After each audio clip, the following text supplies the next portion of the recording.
It's Thursday Thunder. Tonight's topsy-turvy.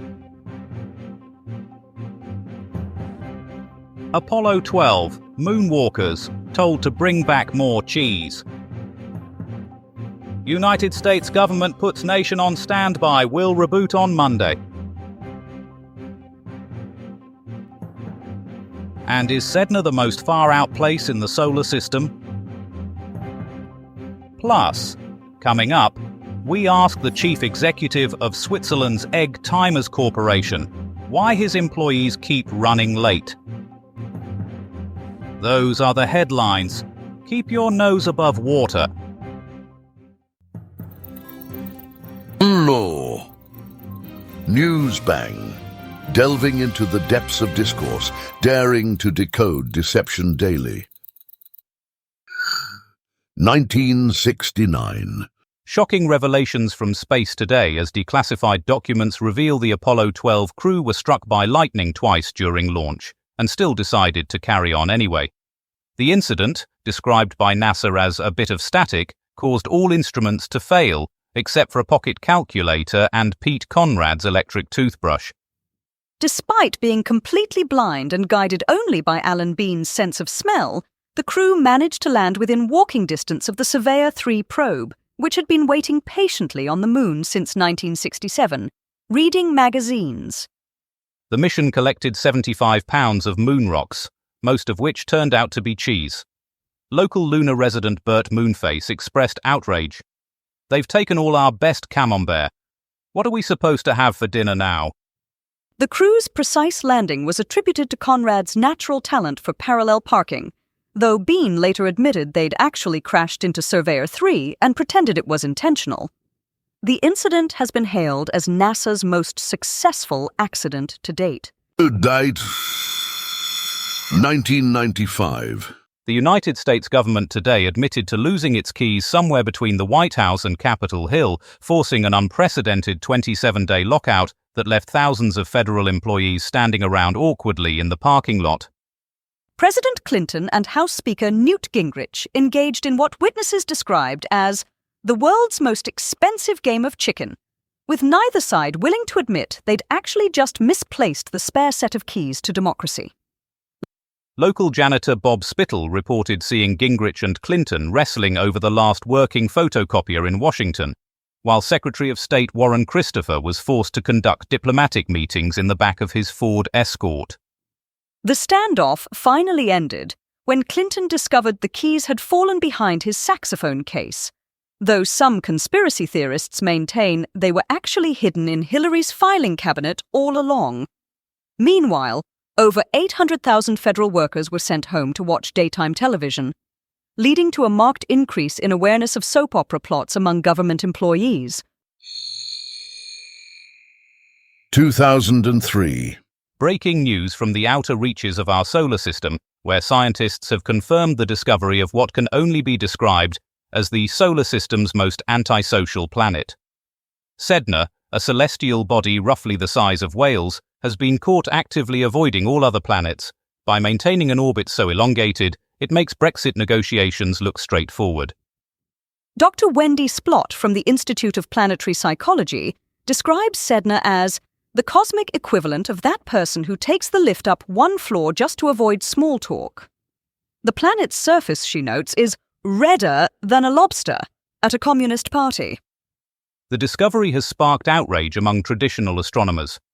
"In my day," says retired stargazer Herbert Pims, "planets knew their place. They went round and round like good little spheres. This one's just showing off."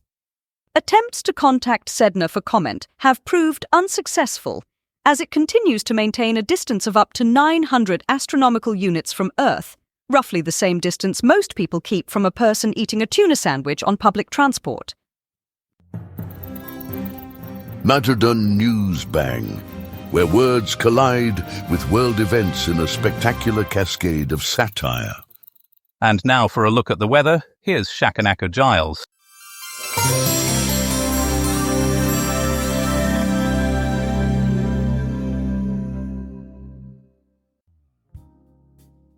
Alright, let's get to it then.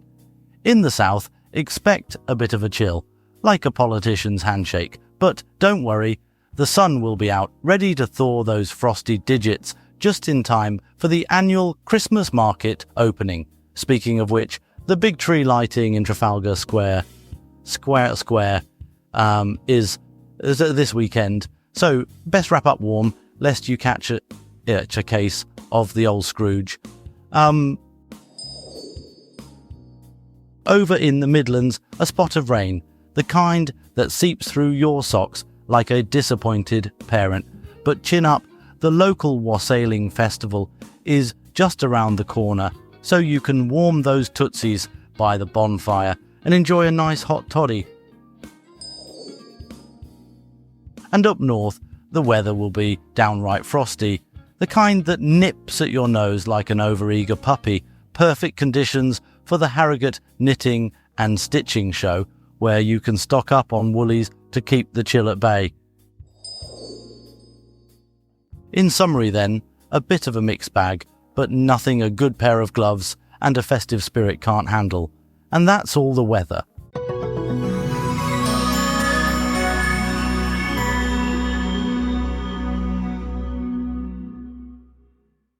A night to Cécile, 1941. Breaking now from our earlier reports of ministerial dancing, we turn to this day in 1941 when Britain's naval might took a devastating blow.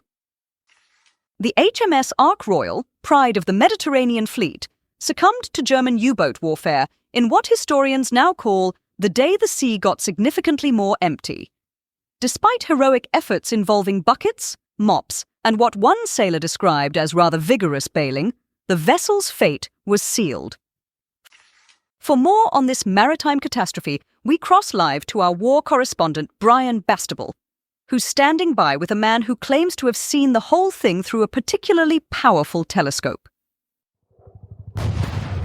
This is Brian Bastable reporting from the heaving deck of what remains of HMS Ark Royal. The sea is angry tonight and she's hungry for British steel. I've just watched 3 sailors cartwheel past my position, carried by a wave the size of Westminster Abbey. The torpedo struck us yesterday with the delicacy of a drunk rhinoceros performing ballet. Now we're listing like a drunken duchess at a naval ball, and the water's coming in faster than my ex-wife's solicitors. The crew are evacuating with remarkable British composure, forming orderly queues even as the ship tilts at angles that would make a geometry teacher weep. Some men are still playing cricket on the sloping deck. There goes another one, straight over the side. 6 runs, I believe. The captain's just offered me his last digestive biscuit, a touching gesture of maritime camaraderie. Oh, there goes the biscuit, swept away by another torrent. The sea gives, and the sea takes away. That grinding noise you're hearing is 30,000 tons of British engineering preparing for its final curtain call. The ship's going down faster than my career prospects after that incident in the Falklands. I can see HMS Legion alongside, picking up survivors who are now swimming through waters thick with floating tea crates and soggy crumpets. This is it. The old girl's going, like a mighty whale taking its final dive, but with more Union Jacks. Brian Bastable, Newsbang, sinking gracefully into the Mediterranean. Good night, 1995. America has ground to a spectacular halt in what observers are calling the Great Switch-Off. President Clinton and Congress engage in an unprecedented game of fiscal chicken, leaving government workers wondering if they should bring their own paperclips. The shutdown, lasting a biblical 27 days, has been described as part budget dispute, part personality contest, and part elaborate excuse to avoid the office Christmas party. Sources say House Speaker Newt Gingrich and President Clinton's relationship has deteriorated to the point where they're no longer sharing their lunch money. For more on this historic standoff, we cross to our political correspondent Hardiman Pesto. Martin, I'm here with Dr. Felicity Budgetworth from the National Institute of Government Spending. The mood here is tense as federal workers stream out of their offices, carrying potted plants and family photos. Actually, I'd say it's more than tense. We're seeing unprecedented... Yes, very tense indeed, Martin. I've counted at least 7 people crying into their NASA coffee mugs. Pesto, could you clarify the actual number of federal workers affected? Well, Martin, by my calculations, it's somewhere between 8 and 7 million. That's completely incorrect. The actual number... Pesto, are you sure about those figures? Absolutely, Martin. I've been counting them myself as they leave, though some keep coming back in through a different door, which has made it tricky. Dr. Budgetworth, perhaps you could help us with the real numbers? Certainly. Approximately 800,000 federal workers... Sorry, can't hear you over the sound of millions of sobbing bureaucrats. Pesto, where exactly are you right now? I'm outside the Department of... Hang on. Squints at sign. Miscellaneous Affairs. There is no Department of Miscellaneous Affairs. Well, there definitely was one before they shut it down. I believe he's standing outside a Wendy's. That's right, Martin. And the queues for unemployment benefits stretch all the way to the drive-through window. Thank you, Pesto. That was Hardeman Pesto, apparently reporting from outside a fast food restaurant he thinks is the federal government. 1960. Staying with America now, as 4 small girls walk into the pages of history, armed with nothing but satchels and extraordinary courage. Ruby Bridges and the McDonough Three, Leona Tate, Tessie Prevost, and Gail Etienne, have today become the first African-American students to attend previously all-white schools in Louisiana. Federal marshals were required to escort these brave young pioneers through crowds of protesters, marking what observers are calling a seismic shift in American education. For more on this watershed moment in civil rights history, we cross to our American correspondent, Melody Wintergreen, who's standing by in New Orleans. New Orleans, 1960.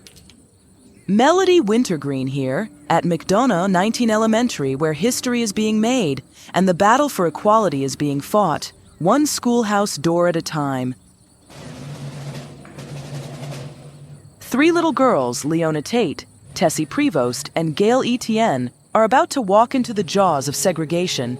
They're the McDonough Three, and they're braver than a lion tamer in a den of hungry bigots. As they approach the school, they're met by a mob of angry protesters, their faces contorted with hate, their voices spewing venom. But these girls don't flinch. Flanked by federal marshals, they march forward, their small steps echoing with the weight of history. Judge J. Skelly Wright, the man who ordered desegregation, is leading the charge. His gavel, a symbol of justice in a city still clinging to the shadows of the past. Outside, the protesters scream and shout. They wave signs. They hurl insults. They try to block the entrance. But the marshals stand firm, a wall of blue against a tide of hate. The McDonough Three walk on, their eyes fixed on the future. As they step inside, a hush falls over the crowd. It's a moment frozen in time, a turning point in the fight for civil rights. These 3 little girls have just opened a door that no amount of hate can ever close again. Melody Wintergreen, Newsbang, reporting from New Orleans, where courage is contagious and the future is finally integrated. News Bang, dishing out daily doses of undiluted reality with a side of satire. And now over to our travel correspondent, Polly Beep, who's monitoring several aviation incidents from her rented chair in the BBC's virtual traffic centre. Good evening, road warriors. Breaking news from West Virginia, where Southern Airways Flight 932 has just gone down near Cerritos. Emergency services are responding, causing major delays on the I-64 and Route 52. If you're heading that way, expect significant diversions and tearful gatherings.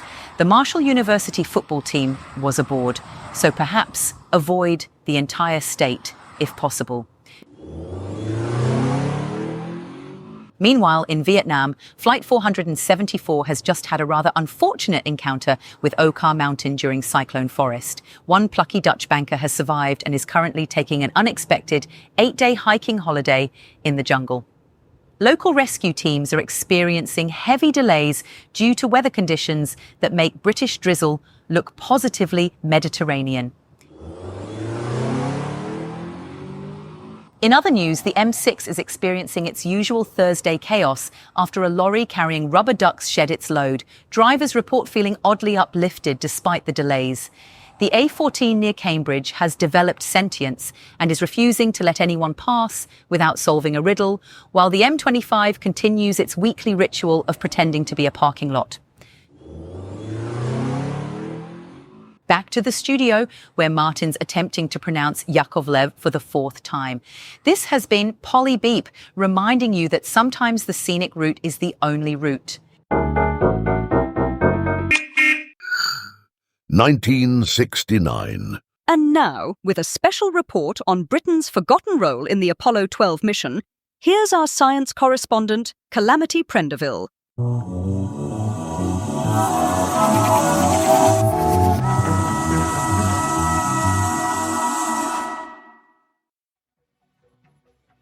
Good evening, viewers. On this day in 1969, Britain's influence on space travel reached new heights when the Apollo 12 mission launched, powered by technology developed in Clacton-on-Sea. The spacecraft, using a revolutionary T-powered guidance system designed by Dr. Margaret Thistledown of the Essex Space Research Centre, was struck by lightning twice during launch, proving the effectiveness of British rubber insulation. Commander Pete Conrad, who trained extensively on the BBC Micro Space Simulator in Wolverhampton, landed the craft just 600 feet from an earlier probe, about the length of 2 cricket pitches. This precision was achieved using a modified version of the same targeting computer found in British dart machines. The astronauts collected 75 pounds of moon rocks, equivalent to 3 stone of Yorkshire pudding mixture, and conducted experiments using equipment from Woolworths. Most remarkably, they installed a television camera that transmitted clearer pictures than most BBC regional stations at the time. The mission's success was largely attributed to the crew's consumption of Bovril during critical moments and the spacecraft's innovative design incorporating features from the Austin Allegro.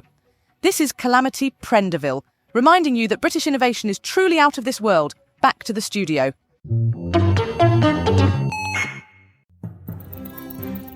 Nargis Teen, News Bang, the undisputed champion of fact, knocking out fiction with a 1-2 punch. 1990. On this day in 1990, the music industry was rocked by revelations that pop sensation Milli Vanilli had been lip-syncing their way to stardom. The duo, who had previously won a Grammy for Best New Artist, were exposed when their backing track malfunctioned during an MTV performance, revealing that Rob Pilatus and Fabrice Morvan were about as genuine as a chocolate teapot. For more on this musical masquerade, we cross to our culture correspondent Smithsonia Moss, who's been investigating the aftermath of what's being called the Great Milli Vanilli Vanilla Extract. Now, at this point of the evening, we welcome listeners on FM who've just joined us.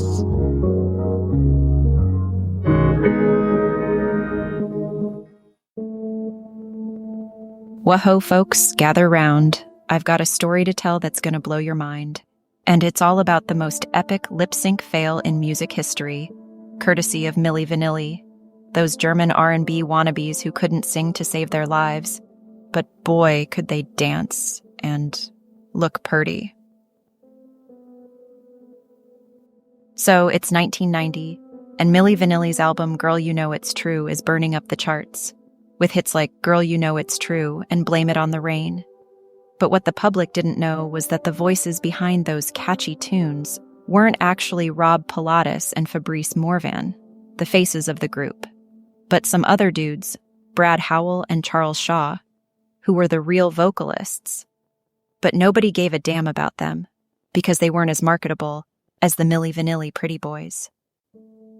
Now, enter Frank Farian, the mastermind behind this mess, who thought he could get away with using ghost singers and lip-syncing. Because, hey, Who needs talent when you've got looks, right? But what Farian didn't count on was that his manufactured stars would get caught in the act, literally, when their live performance on MTV was derailed by a technical glitch, revealing that they were faking it, and, man, was it embarrassing. The fallout was epic, folks, with Milli Vanilli's Grammy for Best New Artist getting revoked, their album being recalled, and their label, Arista Records, dropping them like a hot potato. And, to add insult to injury, Pilatus and Morvan got sued by angry fans who felt duped, because, let's face it, nobody likes a fake. But hey, at least the real vocalists, Howell and Shaw, got to keep their integrity, even if they didn't get the fame and fortune they deserved. And as for Milli Vanilli, well, they became a cautionary tale about the music industry's emphasis on image over talent, and the dangers of lip-syncing. Because let's be real, if you're gonna fake it, at least do it convincingly. And that's a wrap, folks. The story of Milli Vanilli. A tale of deception, greed, and really bad lip-syncing.